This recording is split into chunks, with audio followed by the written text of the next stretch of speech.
Okay, before I introduce my patient, I'm just going to go over the general contraindications for blocks and benefits and risks. So first, any absolute contraindication is patient refusal, injection at the site, any allergies to local, and then any pre-existing neurodeficits can be like a relative contraindication. And then if they're anticoagulated or have active bleeding, that could be a contraindication as well. Risks of all regional blocks is infections. Also, you can get LAS if you inject into the vasculature and get hematoma or bleeding, get interaxial nerve injury. You can also get vascular injury, the bleeding or hematoma. And then benefits from regional anesthesia is you have great pain management. It'll help with post-op pain management. And then it can also be combined with just IV sedation, or you can do a general anesthetic for your anesthetic plan. And then you can also reduce your opiate use with this, and then reduce your incidence of nausea and vomiting, which will help with patient satisfaction.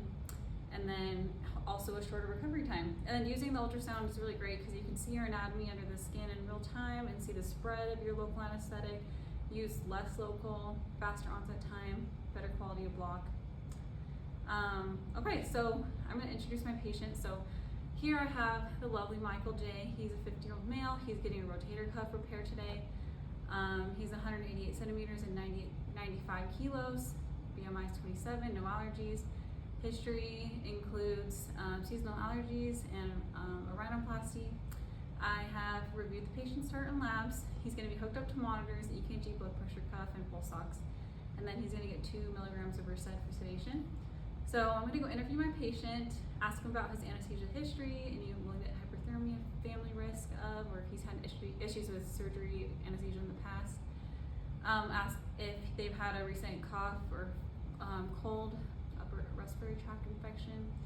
And I'm going to ask them what they ate for breakfast that morning. And then I'm going to do a full head-to-toe exam, auscultate heart and lungs, look at their airway, assess neck range of motion, their Mallampati, thyromental distance, incisor gap, and upper lip bite test. And I'll ask them if they're taking any daily medications that I need to know about, and ask thoroughly about each general assessment of the body. Okay, so this patient will be getting an interscalene block for their rotator cuff surgery. So some of the specific risks for the interscalene block is the injury to the phrenic nerve, which can cause diaphragmatic paralysis, and that will be specifically dangerous in patients with respiratory disease such as COPD or OSA. And then you can also get Horner syndrome and hypotensive bradycardic episode as well. Indications for this procedure is not only the rotator cuff, but any shoulder surgeries of the upper arm or the distal clavicle. And then next I'm going to gather my supplies. So I'm going to prepare my syringes, my medication that I'm going to be using, my stopcocks, and my needles, and have the ultrasound ready. Okay, so for this block, the patient's going to be positioned in a supine position, and she's going to turn her head towards the contralateral side. And next, I'm going to make sure the ultrasound's on the other side of the bed, and I'm looking for my scalenes as my landmarks. And next, I'm going to get sterile and prep the patient. So now that I've received consent from the patient, I'm going to prep the skin and put on my sterile gloves. And then I'll have a sterile pump cover over my ultrasound, and someone will hand that to me sterilely.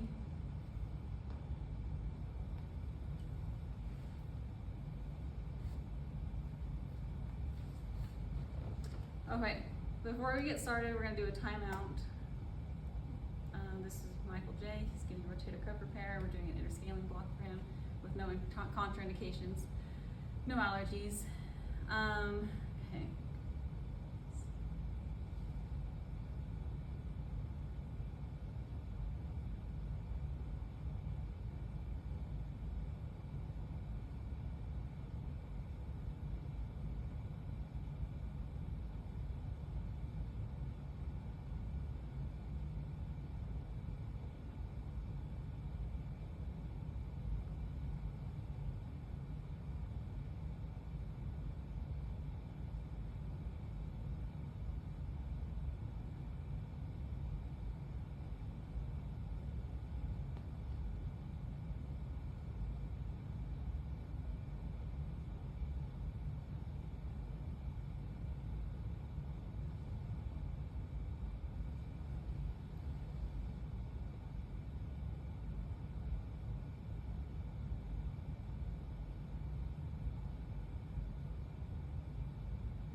gonna We'll be ask too our hard. assistant over here. There you go. And then she'll turn it around. Thank you. Okay, so our landmarks on there is the anterior scalene and the middle scalene, and then we have our roots C5, C6, and C7. And then you can also see the sternocleidomastoid muscle like tapered on top. Thank you. Turn it back around. Okay, and then using my needle technique, I'm going to use a low volume technique with 15 to 20 mLs. And I'm going to come in from the lateral posterior side so that I don't injure the carotid. And I'm going to use a 22 gauge, 5 centimeter insulated B bevel needle. And I'm going to be using Marcaine or Ropivacaine because this is for surgical anesthesia, and it's going to be 0.375% to 0.5%. And yeah, okay. So my patient had a really bad day. They also need an adductor canal block for their ACL repair. So we're doing it for. Okay. So let's talk about the adductor canal block. Same patient, same history and everything. He's just getting ACL repair now. Already did his assessment. His monitor's on. He got sedation medication already.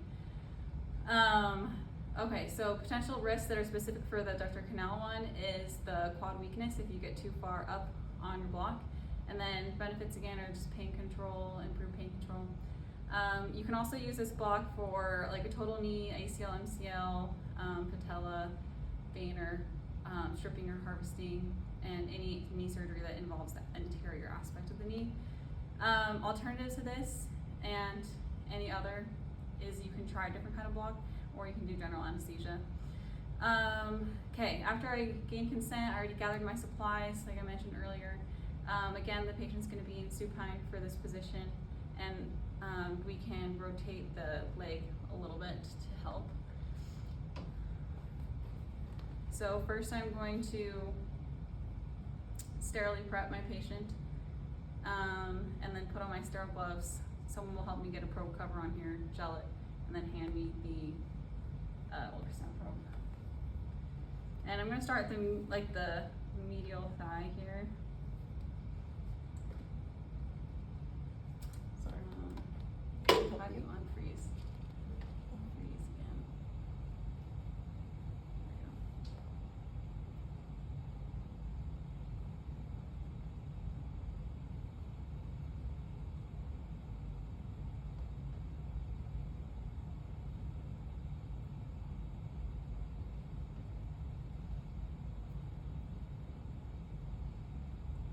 Okay.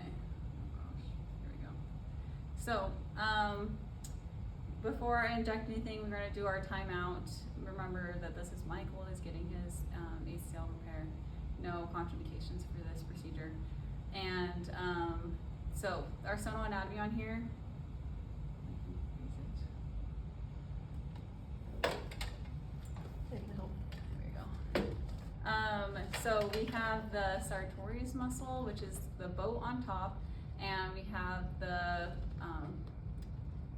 femoral artery right underneath the boat, and it's right next to the saphenous nerve, which is our goal here.